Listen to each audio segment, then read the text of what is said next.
नमस्कार मित्रांनो. आजच्या कथेचं नाव आहे मुंबई ते सातारा मृत्यूपंथाचा प्रवास. चला तर मग आजच्या कथेला सुरुवात करूया. मुंबईच्या पावसात भिजलेली एक जुनाट बस, जिचा क्रमांक होता MH14 BT 66. ती फक्त प्रवाशांना साताऱ्याला नेत नाही, ती घेऊन जाते त्यांच्या गूढ पापांच्या सावलीत. प्रत्येक सीटवर बसलेलं एक रहस्य आणि एका बसमध्ये बसलेलं सत्य.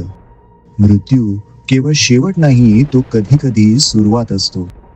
एक स्वप्न, एक अपघात आणि एक निर्णय.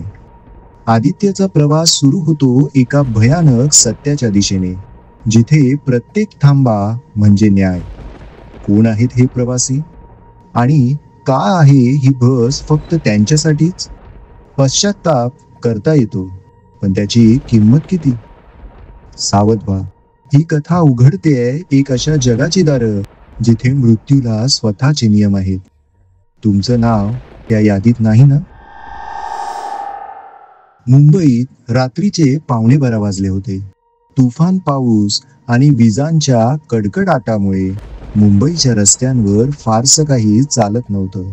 पण आदित्य खिडकीतून बाहेर पाहत बसला होता. त्याचे डोळे थकलेले होते, पण डोक्यात विचारांची वावटळ सुरू होती. तीच स्वप्न परत परत. गेले 2 महिने आदित्य दररोज रात्री एकच स्वप्न पाहत होता. एका जुनाट बसमध्ये तो एकटाच बसलेला आहे. बाजूच्या खिडकी बाहेर धुके आहेत आणि अचानक समोर एक म्हातारा दिसतो. खांद्यावर मरणोत्तर श्वास घेणाऱ्या माणसासारखा बेसूर चेहरा. आणि नंतर अंधार. तेच स्वप्न त्या रात्री पुन्हा आलं, पण वेगळं होतं. आता त्याने त्या बसचा क्रमांक पाहिला, MH14 BT 66. आणि म्हाताऱ्याने त्याला स्पष्ट शब्दात काहीतरी सांगितलं. सातारा. साताऱ्याचं जुनं रहस्य अजून जिवंत आहे. तुला तिथंच न्यायला आलोय. आदित्य घाबरून जागा झाला आणि त्या क्षणी त्याने ठरवलं, मी उद्या साताऱ्याला जाणार. दुसऱ्या दिवशी दुपारी आदित्यने साताऱ्यासाठी खासगी ट्रॅव्हल्सच्या साईटवर शोधलं, पण काहीही उपलब्ध नव्हतं. अचानक एक अजब गोष्ट घडली. एका जुन्या वेबसाईटवर एक बस दिसली, विशाल ट्रॅव्हल्स, नाईट स्पेशल मुंबई ते सातारा. बसचा क्रमांक होता MH14 BT 66. त्याचं हृदय थरथरलं. हे त्याने आधी स्वप्नात पाहिलं होतं, पण काहीतरी अनामिक आकर्षण होतं. त्याने सीट बुक केली. मुंबई, रात्री 11 वाजता, कुर्ला डेपो. बस तशी विचित्रच दिसत होती, जुनाट, धुळीने माखलेली. पण जेव्हा आदित्य आत शिरला तेव्हा आश्चर्य वाटलं. आतून ती बस पूर्णपणे नवीन आणि स्वच्छ होती. 10 प्रवासी आधीच बसलेले. कुणी कुणाशी बोलत नव्हतं. वातावरण निशब्द. ड्रायव्हर एक विचित्र शांत चेहरा असलेला माणूस. त्याचं नाव कोणी विचारलंच नाही. कंडक्टरनेही काहीच बोलले नाही, फक्त हात हलवून बसून घे असा इशारा केला. आदित्यने आपली जागा घेतली आणि प्रवास सुरू झाला. मुलुंड टोल नाका ओलांडल्यानंतर सर्व खिडक्या धुक्याने भरल्या होत्या. मोबाईल सिग्नल गायब. प्रत्येक प्रवासी हा वेगवेगळ्या वयाचा होता, पण चेहऱ्यावर वेगळंच भय दिसत होतं. पुढच्या सीटवर बसलेली 80 वर्षांची वृद्धा सतत माळ ओढत होती. तिच्या खांद्यांवर काहीतरी अस्पष्ट काळसर छाया उमटली होती. मागे एका जोडप्याने मुलगा घेतला होता, पण मुलगा सतत हवेत पाहत, तो मला पाहतोय असं ओरडत होता. कोण कोण हा? आदित्यचं काळीज धडधडत होतं. बस आता एका संकटकालीन वळणावर वळली आणि तेव्हा झालं एक भयानक काहीतरी. एका अंधाऱ्या गल्लीतून बस वळली, जिथे रस्ता नाहीच. आदित्यने खिडकीतून पाहिलं. एका बाजूला स्मशानभूमी होती, समोर एक झाड ज्याच्या फांद्या मानवी आकारात हालत होत्या. तेव्हा ड्रायव्हरचा आवाज आला, ज्यांनी पाप केली त्यांच्यासाठी ही शेवटची बस. सर्व प्रवासी थरथरू लागले आणि कंडक्टर पुढे आला. त्याच्या हातात एक जुना रजिस्टर होता. तो एक एक प्रवाशांचं नाव वाचत होता आणि वाचतानाच त्या प्रवाशांची काहीतरी भयानक रूपांतरणं होत होती. आदित्यला जाणवलं, ही बस प्रवाशासाठी नाही, ही पुन्हा एकदा शिक्षा भोगण्यासाठी होती. पण मग तो इथे कसा? त्याने काय केलं होतं? आदित्यने स्वतःचा भूतकाळ आठवायला सुरुवात केली. एक अपघात, एक माणूस जो त्याच्या गाडीखाली आला होता आणि त्याने पळ काढला होता. तो क्षण आठवल्यावर बस थर कापली. ड्रायव्हरने मागे वळून म्हणाला, तुला तुझं पाप आठवलं? आता तू निवड करू शकतोस, पश्चाताप की अंधारात विसर्जन. आदित्यच्या कानात ड्रायव्हरचा आवाज घुमत होता. तुला तुझं पाप आठवलं, आता तू निवड करू शकतोस, पश्चाताप की अंधारात विसर्जन. बस आता धुक्याच्या जाळ्यात हरवली होती. आदित्यला समोर काहीच दिसत नव्हतं. फक्त आसपासचे प्रवासी एकामागोमाग एक अस्पष्ट आवाजात ओरडत होते, किंचित वेडसर हसत होते. त्यांच्या चेहऱ्यावर भीती नव्हती, फक्त एक प्रकारचा न्याय होण्याचा आनंद होता. मी मी पळालो होतो. आदित्यच्या डोळ्यातून अश्रू वाहू लागले. गेल्या वर्षी रात्रीच्या वेळी एका छोट्या गावात त्याने एका म्हाताऱ्या माणसाला चुकून गाडीने धडक दिली होती. तो मरणासन्न अवस्थेत होता आणि आदित्य घाबरून तिथून पळून गेला. पोलिसांकडून बचावला, पण अंतर्मनात एक काजळी राहिली होती. आता त्या घटनेचंच हे फलित. आता बसमध्ये एक नवीन प्रवासी चढला. हो, चढला. बसमध्ये कुठून तरी मागच्या दारातून एक व्यक्ती आत आला. काळझगा, केस विस्कटलेले, हातात एक विहिरीतून आणलेली ओलसर झोळी. तो कंडक्टरच्या शेजारी गेला आणि म्हणाला, हा अजून सिद्ध नाही, याला पूर्ण आठवण करून द्या. कंडक्टरने झोळीतून एक वस्तू बाहेर काढली. एक रक्ताने भिजलेली शर्ट. आदित्यचीच होती. तो एकदम मागे सरकला. आता बस थांबली एका स्मशानाजवळ. ड्रायव्हर म्हणाला, जे पश्चाताप करतात त्यांना संधी दिली जाते, पण हे स्मशान फक्त त्या आत्म्यांची वाट पाहतं ज्यांनी स्वीकार केला आहे. प्रत्येक प्रवाशाला एक एक करून खाली उतरवलं जात होतं. कोणी अंधारात गडप होत होता, कोणी स्मशानात हरवत होता. आदित्यचा नंबर आला. त्याने खाली पाऊल टाकलं आणि एकदम ते स्मशान जिवंत झाल्यासारखं वाटलं. जुन्या चितांवर आकृत्या हालू लागल्या आणि त्या म्हाताऱ्या आत्म्याची, ज्याला आदित्यने ठार केलं, छायाचित्रवत मूर्ती त्याच्या समोर आली. तू मला सोडलंस, पण मी तुला नाही. त्या आत्म्याचा आवाज शांत होता, पण खोलवर भेदक. आदित्य गुडघ्यावर बसला आणि म्हणाला, माफ कर, मला माहित नव्हतं काय घडलं. मी घाबरलो होतो. तेव्हा ती मूर्ती म्हणाली, तू पश्चाताप करत आहेस, पण त्याचं मूल्य द्यावं लागेल. आणि बस परत निघाली. यावेळेस आदित्य परत बसमध्ये होता, पण आता फक्त तो एकटाच होता. बाकी सारे प्रवासी गायब. ड्रायव्हर परत मागे वळाला. तू परत जाशील, पण आता तुझं आयुष्य तुझं नाही, त्या आत्म्यांच्या सेवेत तू बांधील आहेस. बस मुंबईकडे वळली. सर्व काही नॉर्मल वाटू लागलं.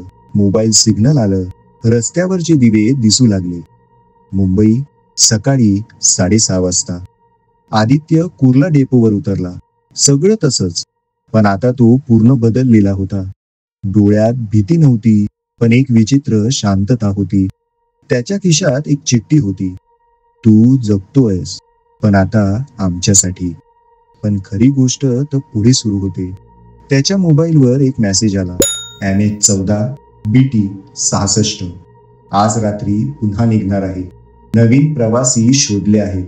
आणि आदित्यकडे त्यांची यादी होती. मुंबई, रात्री 10:30 वाजता. आदित्य त्याच जुन्या कुर्ला डेपोवर उभा होता. हातात यादी होती. त्यात होती 4 नावे.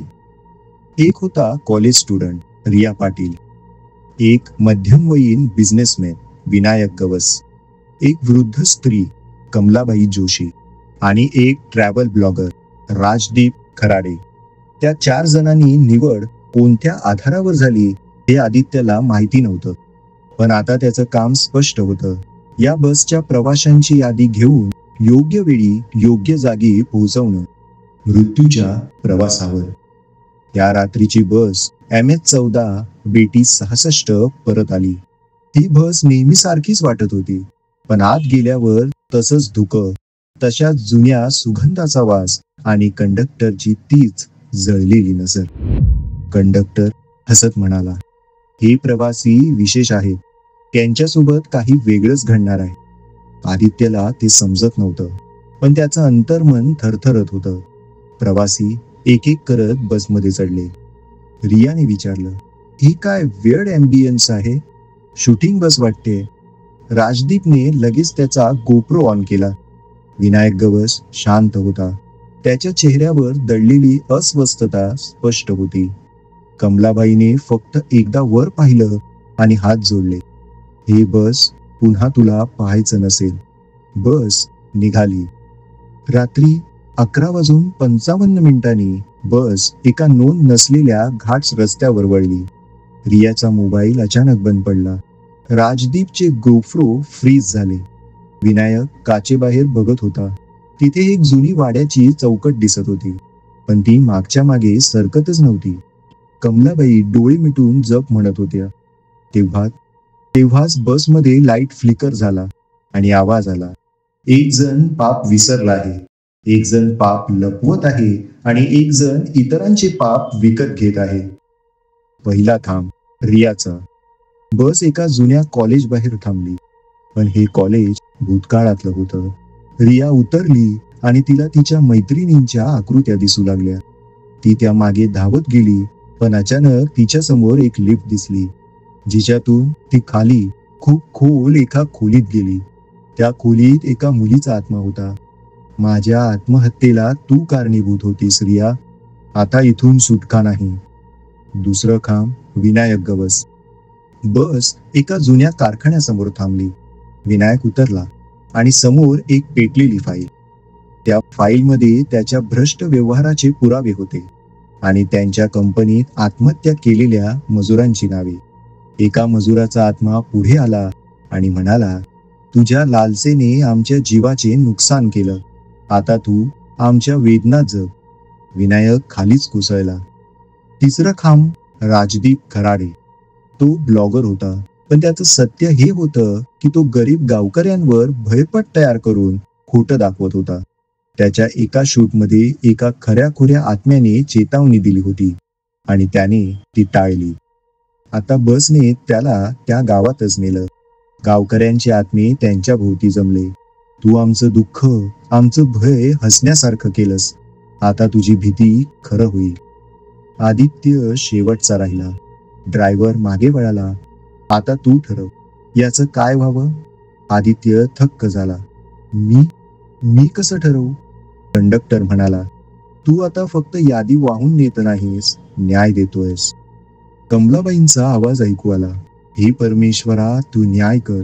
मी फक्त तुला साक्षी धरून बसले. एक प्रकाश तिच्या भोवती उमटला आणि ती अचानक अदृश्य झाली. ड्रायव्हर म्हणाला, ती आत्मा नव्हे, साक्षी होती. ती परीक्षा घेण्यासाठी आली होती. ती पार झाली. आता बस परत जात होती, पण केवळ आदित्य बसमध्ये होता. त्याच्या पुढ्यात 3 नवीन नावं उमटली. तयार राहा, मृत्यूपंथ कधीच थांबत नाही. रात्री 3 वाजता बसचा गिअर चालू होता. आदित्य एकटाच बसमध्ये. डोळ्यांसमोर पुन्हा 3 नवीन नावं उमटली. नेहा कदम, एक नर्स जी ICU मध्ये एक गूढ मृत्यू प्रकरण लपवत होती. 2 श्रेयस वर्तक, एक राजकीय कार्यकर्ता ज्याने अपघात घडवून आणला होता. 3 संध्या कोरे, एक ज्योतिषी जी लोकांचं भविष्य सांगताना त्यांचं वर्तमान नष्ट करत होती. आदित्याच्या समोर आता निवड होती. तो या प्रवाशांना शोधून आणून या बसमध्ये बसवणार होता. प्रत्येकाचं पाप एक न दिसणारं ओझं. नेहा, ती जेव्हा त्या मुलीला वाचवू शकली असती, तेव्हा तिने एका धनवान रुग्णासाठी ICU खोटेपणाने शिफ्ट केलं. मुलगी गेली. मुलीच्या आईने आत्महत्या केली. श्रेयस, त्याने एका निष्पाप गावकऱ्याला राजकीय स्पर्धेमुळे गाडीखाली चिरडून मारलं आणि अपघात म्हणून केस दडपून टाकली. तिसरी होती ती संध्या. ती लोकांच्या भयाचा फायदा घेत त्यांचं नशीबच बदलवायची. चुकीच्या भविष्यवाण्यांनी 4 जणांनी आयुष्य संपवलं होतं. आदित्यने एक गोष्ट लक्षात घेतली. ही बस आता एक प्रायश्चित यंत्र बनली आहे आणि तो स्वतः एक निर्णय करता आत्मा. त्याचं शरीर जिवंत होतं, पण आत्मा या बसमध्ये अडकलेला. ड्रायव्हर आणि कंडक्टर त्याला हळूहळू शिकवत होते. न्याय हे फक्त शिक्षाच नसते, ती कधी साक्षरूप, कधी मोचन रूप असते. मृत्यूपंथ आता थांबणार? निहा, श्रेयस आणि संध्या तिघेही या बसमध्ये आले. बसनं एक एक थांबा घेतला, पण यावेळी आदित्यला निर्णय घ्यायचा होता. नेहाला तो त्या मुलीच्या आत्म्यापर्यंत घेऊन गेला. तिथे माफी मागून नेहाने स्वतःला व्रत घालून दिलं. आता कुणीही पैशांमुळे उपचारापासून वंचित राहणार नाही. आत्मा शांत झाला. श्रेयसच्या समोर तो गावकरी आत्मा आला. आदित्यने त्याला विचारलं, तू आता त्याचं गावात एक स्मृती बन उभार आणि त्या मृत आत्म्याच्या नावाने कायम मदतीचं कार्य कर. श्रेयस स्फोटासारखा रडला. आत्मा शांत झाला. संध्याला मात्र फसवणूक थांबवायची नव्हती. तिने उलट आदित्यलाच धमकावलं. आता बसने स्वतः निर्णय घेतला. संध्या अचानक हवेत उचलली गेली आणि त्या गूढ प्रवाशांच्या रांगेत सामील झाली, जे कधी परतत नाहीत. मृत्यूपंथाचा शेवट की नवा आरंभ. बस आता मुंबईच्या दिशेने परत जात होती, पण आदित्यला एक नवं दार दिसलं. ड्रायव्हरने ते उघडलं आणि तिथं त्याच्या आईचे अश्रूंचे स्वर. तू जर न्यायासाठी या प्रवासाला लागलास तर तुला परतायचं स्वातंत्र्य आहे, हे त्या आत्म्याचं वाक्य होतं. आदित्यनं पाय ठेवला आणि तो हॉस्पिटलच्या बेडवर डोळे उघडून बसला. ही बस अजूनही चालतेय, न्याय, पश्चाताप आणि साक्ष यांचा एक नवा प्रवास म्हणून. आता आदित्य हे त्याचं स्वप्न समजतो, पण मनात एक भीती. पुन्हा एकदा जेव्हा मृत्यूपंथ हाक मारेल, तो नकार देऊ शकेल का? कथा ही इथेच संपते, पण मृत्यूपंथ कायम सुरूच राहतो. मित्रांनो, ही कथा तुम्हाला कशी वाटली हे खाली कमेंट्समध्ये लिहायला विसरू नका. कथा आवडल्यास कथेला लाईक आणि शेअर करा. तसेच आपल्या चॅनलला सबस्क्राईब करायला विसरू नका. धन्यवाद.